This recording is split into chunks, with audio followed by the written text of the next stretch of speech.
So good afternoon and welcome back, and I hope you've been having good sessions in grammar, right? You've been doing the tenses and they're not yet over. I've come back with this topic on idioms. So today we're going to do something this is also a part of grammar, but this is more not like, the regular structure of grammar. This only enhances your language skills, whether it's spoken skills or writing skills. When you speak in phrases and idioms, which we are going to do today, you come across as a very good speaker of English. So it just enhances it brings more, it's like the spice that you add to the curries or the dishes you make. It brings out the flavor. So when you speak using idioms and phrases, it brings out the nuances of the language. It makes the language more, flowery. Or, even in idioms and phrases are there in every language. You have them in Telugu, which Chiranjeevi made very famous in one of his movies, right? And then you have them in every language. There are idioms. Actually, idioms are used so as when the actual literal words are difficult to explain, then idioms are used. Then the person who actually understands the idioms understands the situation very well. So it actually makes the language more flowery and nicer to hear, and it's a pleasure to hear the language. So we're not only talking about idioms, but we're also talking about phrases. Then what are phrases? As you all know, a phrase is a group of words. It does not form a complete sentence. A phrase is just like, it does not form because I was sick. That's a phrase, right? Because I was sick. To go from.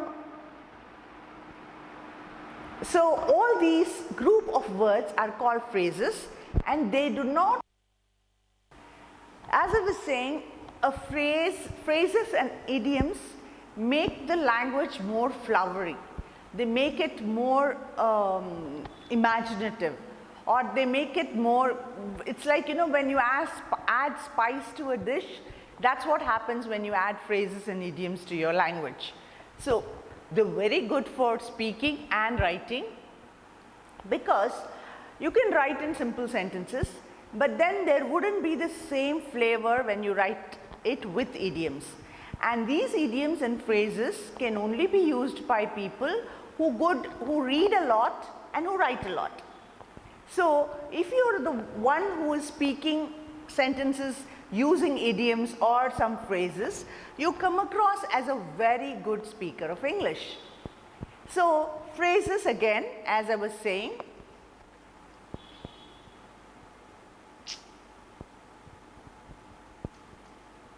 so it's a group of words, not a complete sentence, and it is a single part of speech that does not contain both a verb and a subject. When both are there, it's a complete sentence. It's only when one of them is missing, then it's called a phrase. Suppose you say break away or break bread. Doesn't make sense, complete sense, right? We broke bread at a very good restaurant. So what does breaking bread mean? Actually, though it is just two words, it means a lot. It has a very succinct meaning. Yeah. Phrases and idioms. So phrases with break. We have phrases with almost every word in the English language. When you say turn off, what is that? It's actually a phrase. Turn off means turn, doesn't mean turn, and off. So actually turn off, when we say, we mean turn off the light, turn off the fan, turn off the monitor. It actually has a meaning, right? Pull down. Pull down has a meaning. It may literally mean pulling something down. We should not pull down people who are with us. That means we should not bring them down, or we should not try to stamp on them, or we should not be mean to them. So pulling something down. So these words actually give a different meaning from the actual pull down. Pull is to pull and down, right? So some phrases have a different meaning. Like here, break bread. Break is doing something. Bread also, you all know what is break and you know what is bread. When do you break bread? You break bread actually when you dine together, generally to symbolize peace. So today actually Modi, or yesterday Modi was visiting America. He probably broke bread with the US president and talked on many bilateral issues. So broke bread means where they dine together and which symbolizes peace. Okay, so break bread has a lot of meaning other than literally breaking bread. Break a code. Break a code, you all know. Figure out some communication system, like these Taliban or these terrorists. We try to break their codes by listening to them. We tap their communication systems, and we try to, they speak in a code language, right? So that we don't, normal people don't understand what that code language is. We sometimes, when they are going to bomb something, they have a lot of communication traffic going on, and it's those crucial times that the Indian army or the Indian government tries to break that code. To break a code means to try to understand some message which is not clear and which is disguised. Break the law. Break a leg. What does break a leg mean? Break a leg does not mean actually breaking your leg. Break a leg actually, when somebody is going to an interview, I could say, I'm going to the interview, oh, good luck, go and break a leg. So I'm not saying go there to the interview to break a leg. Break a leg is a form of an expression to tell you to do it very well, that to perform something very well. It's like asking, giving them good luck.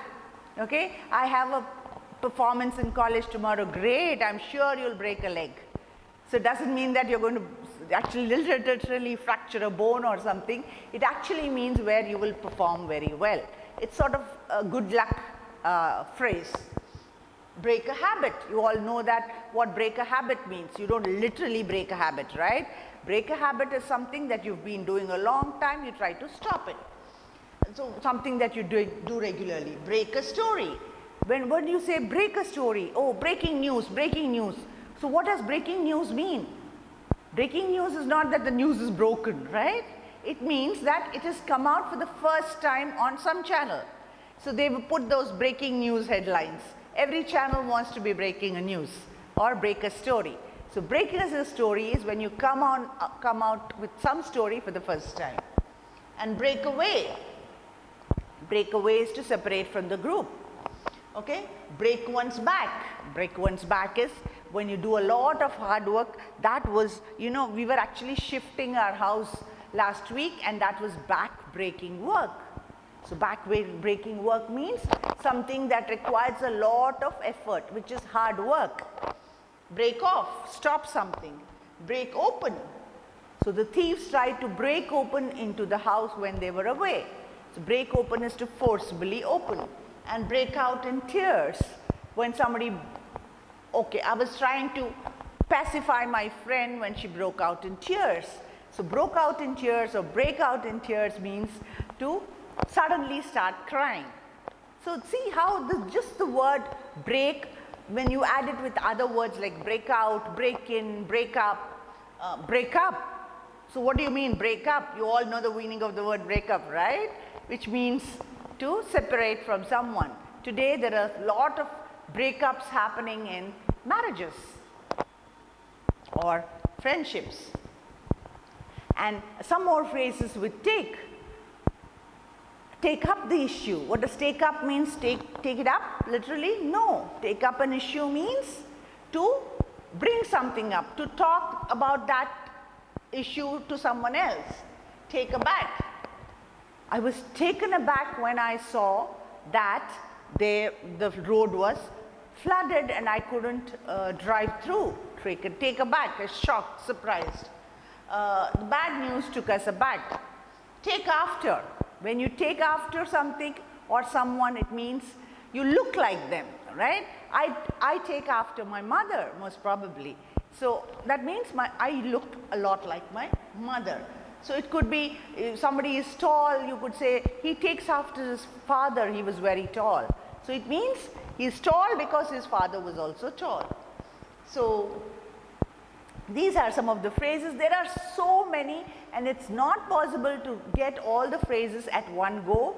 It's just that you have to keep reading the newspapers, articles, anything that you can lay your hands on, so that when these words come, you pay attention to them, try to remember them, and generally in the sentence, in the context, you can understand their meaning very well. Or you can always go to thesaurus and find out the meanings. Again, some more with takeaway. Today you have a lot of takeaways, right? So what is the takeaway? Not only a takeaway point where you get your curries and stuff like that. Takeaway is also a memory. So I'm going to take away a lot of memories from these classes, right? And take away, make someone leave a place and go somewhere else. So that also means take away. Now, let's come to idioms. Before we come to idioms, I have a small video for you. I'm going to show that to you. So please watch that and tell me how you like it. And before I go,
Hello. Okay, we're back with this idioms. We've come to the first slide again.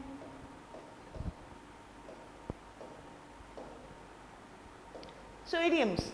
So as you all just saw, idioms are some things that words put together that do not mean the literal words, whatever it's saying, but more figurative. Let's look at some idioms in the English language. Steal someone's thunder. Most idioms have some story behind them.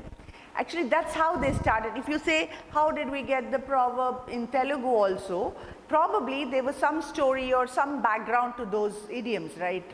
You know, even in Telugu proverbs and Telugu idioms. Similarly, even in the English language, there is always some story to most of the idioms, but you don't know the stories to most. So what we do know is that steal someone's thunder, actually it has a story behind it, and it actually means when you take the credit for something else, for someone else's work.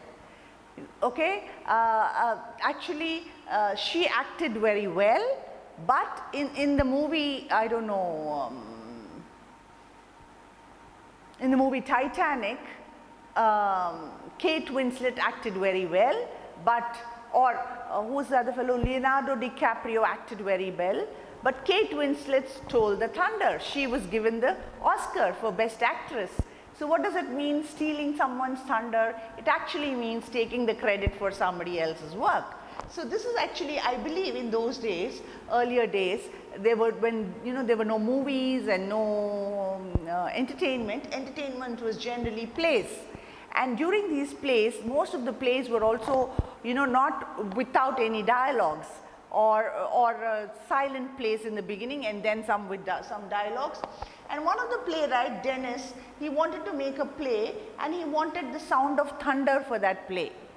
So he worked on that and he could make, he brought some audio systems and all that, and he made thunder. Or he could recreate the sound of thunder. But then the play was a flop. So not many people watched it. So what happened was that when the next play was done, when the next play happened, somebody else used the same gadgets that he was using, and they were able to recreate thunder. And they received great applause for that. So that's when this dramatist John Dennis got very angry and said, they stole my thunder, they stole my thunder.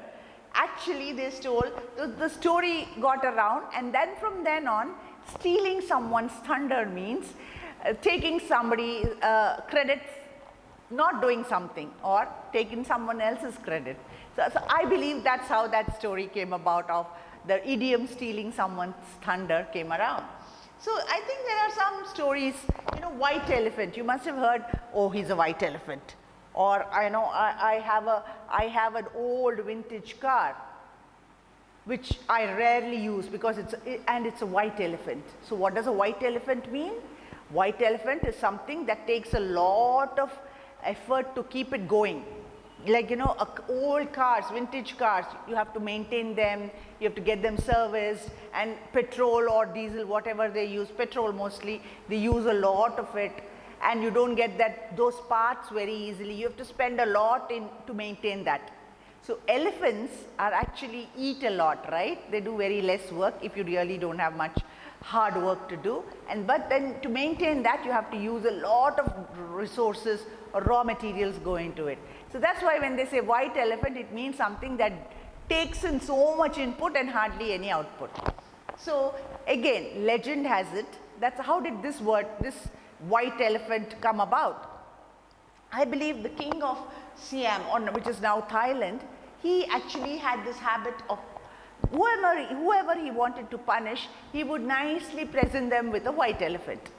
And because it was a present from the king, they could not let it starve, and they had to feed it. And in the process of feeding it, these people who got these presents would become paupers, or they would lose all their wealth, and they would come to financial ruin. So So, so getting a white elephant or having a white elephant is something that is taking in a lot of money and not giving out anything. So, white elephant means that now. Once in a blue moon. As you all know, oh, you only come to class once in a blue moon, or I'm meeting, it's like, you appear once in a blue moon. So, what does that mean? What does once in a blue moon mean? Once in a blue moon actually means that a very rare phenomenon. So, actually a blue moon is seen every 2.7, actually legend, or it's reality, science will tell you that every 2.7 years and nearly 2.5 years, a moon appears, the second full moon of the month appears. Sometimes you see you have 2 moons in a month. Generally you have 1 full moon, 15 days Amavasya and 15 days Paurnami. So, you have 1 full moon in a month. But sometimes after 2.5 years, because we have 28 days for this lunar cycle and our dates are 30 to 31 days per month. So, somewhere in 2.5 years, in 1 month you have 2 moons, 2 full moons. So, that moon is called a blue moon because it appears very rarely, the second full moon. So, something that appears very rarely is called a blue moon. Now, you get the idea where once in a blue moon comes from. Let the cat out of the bag. So, this is another idiom which is used quite often. To let the cat out of the bag is to let out a secret. How did this come about? Again, a small story about how this idiom came about. It is, in the medieval times when there were exchanges, it was all barter system, right? Earlier, even before independence, whatever you needed, you exchanged goods. There was hardly any money or no money was used. Everything was an exchange of goods. So, cats actually, those days pigs were supposed to be very, very costly animals, like, they were very valuable. So, if you could take a pig to the market or a small piglet and you could exchange it for some goods that you needed, right? But sometimes some people, like cheating, or what they would do is they would carry a cat and try to exchange it for some goods, saying it was a piglet. Piglet are small pigs, pig. So, sometimes these cats would just pop out of the bag. So, when the cat has come out of the bag, everybody could see that it's not a pig and that it's a cat. So, because piglets were very expensive and cats were not so expensive, so, or valuable. So, when you let a cat out of the bag, you actually let out a secret. So, when you tell somebody a secret, you say, please don't let the cat out of the bag. So, what you actually mean is, please don't tell this secret to anyone. So, this is how this idiom came about. But basically, it's stealing somebody else's show. Okay? Under the weather, how did this come about? When you say somebody is under the weather, you actually mean they're not there under the weather or under an umbrella, but you actually mean that they are sick. So, when somebody is sick, why do you say under the weather? In the olden days, the sailors used to go in the seas, they used to go, because then trade was all, business was all happening only through the sea. People were not flying, aeroplanes were not invented. So, everything used to take place on the ships. So, whenever there was rough weather and very bad weather, the people on the boat or the ships got very sick. They got very seasick or they would throw up. So, what would they do? They would go under the deck to lie down or take rest.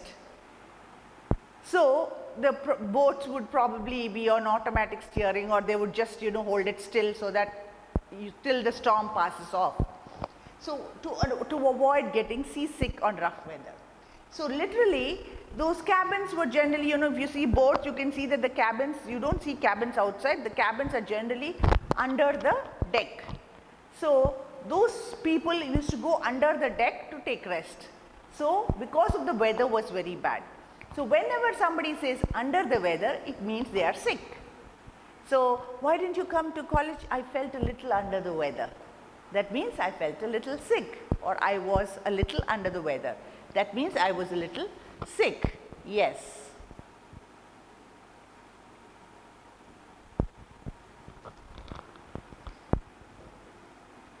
So phrases and idioms are part of the language and can be factual expressions. Some of them are factual, but most of them are metaphorical, and they are used in the colloquial language. That is, I'm sure when you hear a lot of Telugu, you will hear idioms too. Like, your mother might say, "Illalukkogane pandakkadu," or, so then you will not understand what it means. You probably might ask your mother what she actually means in Telugu. So these kind of words come in the common language. They are not part of literature, but slowly they become part of literature, these idioms, and they actually enrich the spoken word. When you hear idioms and phrases, the English language, or any language for that matter, looks much more enriched. And as even in the video you saw, there are more than 25,000 idioms, which is difficult for any person to remember. So sometimes it could be that you cannot understand all idioms, because all the time idioms are added to the English language. But doesn't matter, by knowing seeing the sentence in the context. Madam, under the weather is used for excuse or not? No, it actually says I was sick. I was under the weather means I was sick. Whether you want to use it in excuse is up to you. You cannot say, you can say, why didn't you come to yesterday? Madam, I was under the weather. Hope your teacher understands that when you say I was under the weather, but it actually means that I was sick. Okay? So idioms have fixed meanings. Difference between phrases and idioms. Phrases could mean differently in different contexts. Okay? Idioms are units and meanings and cannot be used separately. You cannot separate the words and try to understand. Raining, cats and dogs. Raining, cats and dogs, raining. You can't understand the meaning, only when they are together. And literal meaning you can never understand. So an idiom can be understood only when one knows the meaning, whereas a phrase generally you can easily understand. More literal. Turn off the fan, easy. Turn off, right? Switch on, or take up. You should take up this challenge. Take up is to take up. So literally phrases are more literal, whereas idioms are very difficult to understand if you don't know what they mean. So you should keep on reading to understand what they mean. So why are idioms used? Idioms are used because sometimes it is easy to use idioms to convey the meaning than the whole sentence. Like, like take after someone. It runs in the family. Take after someone, or it runs in the family. It actually means that when you say it runs in the family, you say it is a common throughout one's extended family over a number of generations, right? So when you say something runs in the family, you're trying to say that this is a trait of the family. So, somebody is very impatient. You could say it runs in the family, means all those people belonging to that family are impatient. So you can, instead of saying all these people belonging to this family and earlier generations and future generations are all impatient, you cannot say that. So you should, if you say runs in the family, that person should understand that. Okay, let's look at the second video. Hello, video sir. Video before we continue.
So there are idioms about everything. You like that video, right? I hope you noted all the idioms that came in the sentences and you understood their meanings, because in the context it is very easy to understand. There are so many idioms about friendship, like two peas in a pod.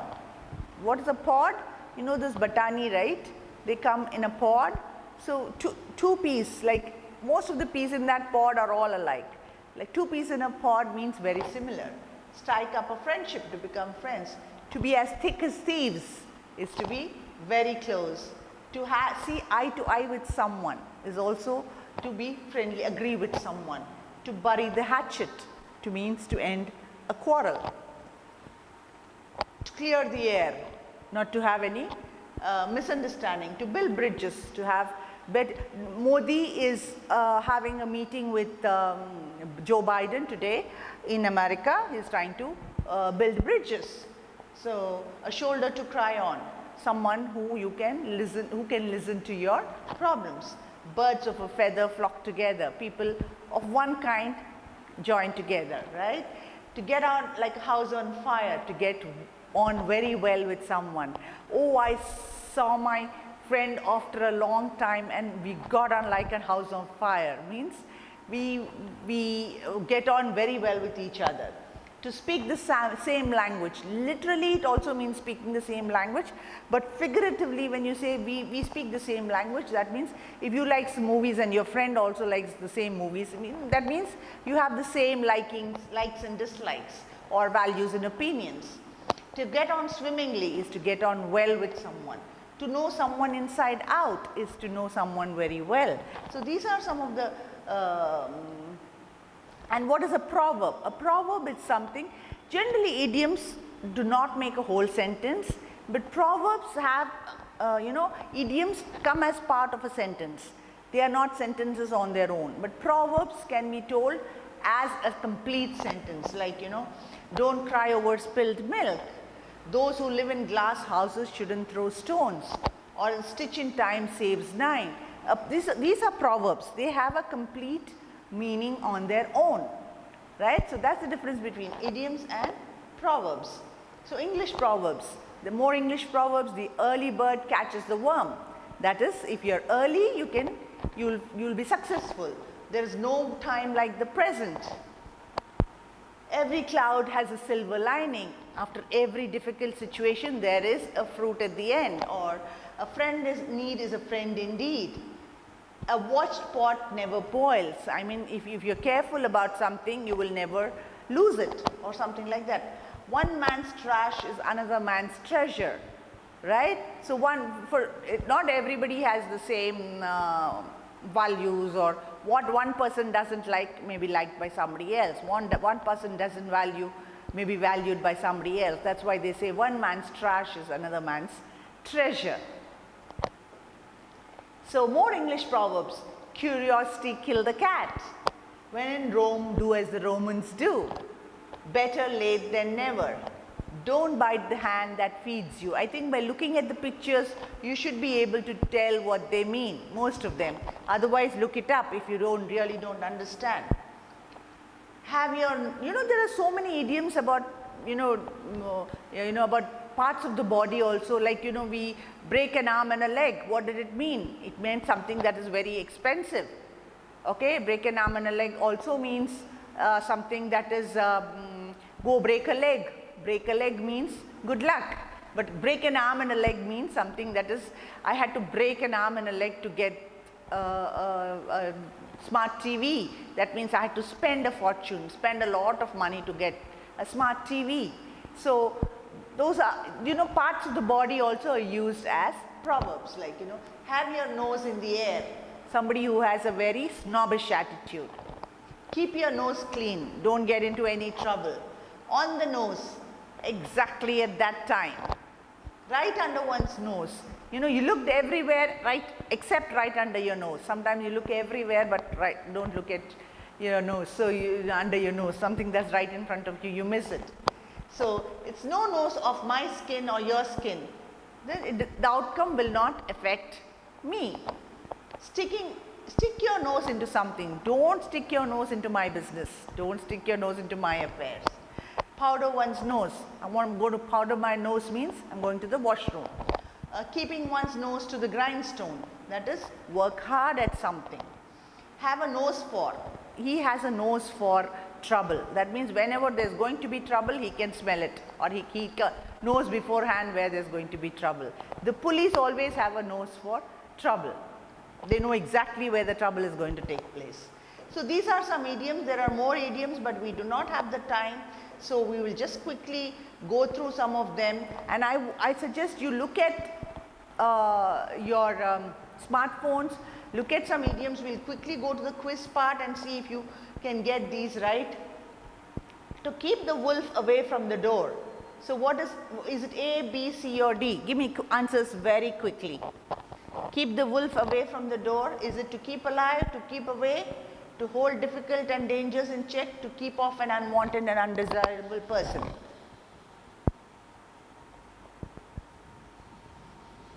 Yeah, phrases with look, ma'am. Lots of phrases with look. Look away, look up, look down. You should not look down on others. Give me the answer to this one.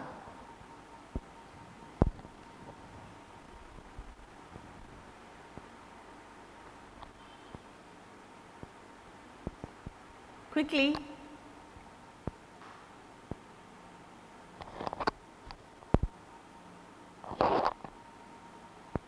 No, the answer to this one is not A, and like some of you said, it's not C and D. To keep the wolf away from the door is to keep away from extreme poverty, B. And on the cards, this was always on the cards. What is something being on the cards? Something that has been anticipated. Okay? It was always on the cards that he would come first in class. That it was always anticipated that he would come first in class. Second one, or the third one. His behavior compelled me to give him a piece of my mind. When you give a piece of your mind to someone, what are you doing? What are you doing when you give them somebody a piece of your mind?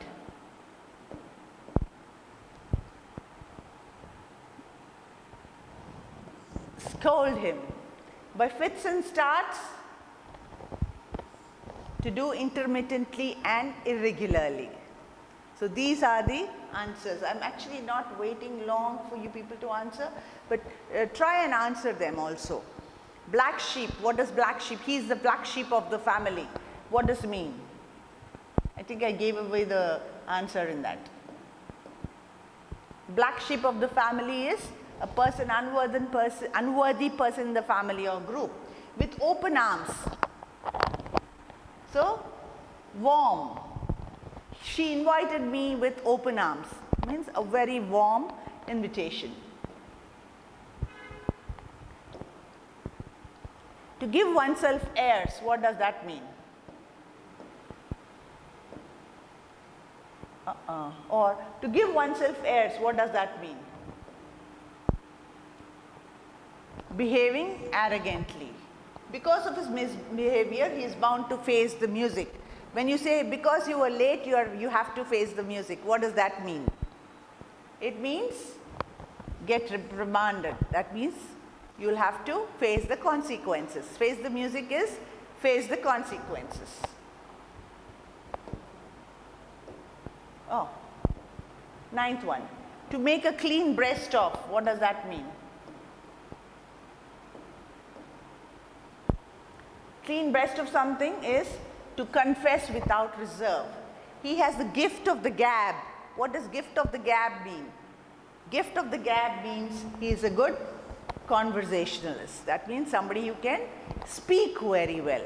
So he's called, most journalists have the gift of the gab. Most politicians have the gift of the gab, they say. So somebody who can speak very well is supposed to have the gift of the gab. So with this, we come to end of this session and this quiz. Hope you scored well. So go to your grammar books or your smartphone and anywhere you can lay your eyes on, look at idioms and go through those tests. Try to see if you can, find the answers, or else just practice.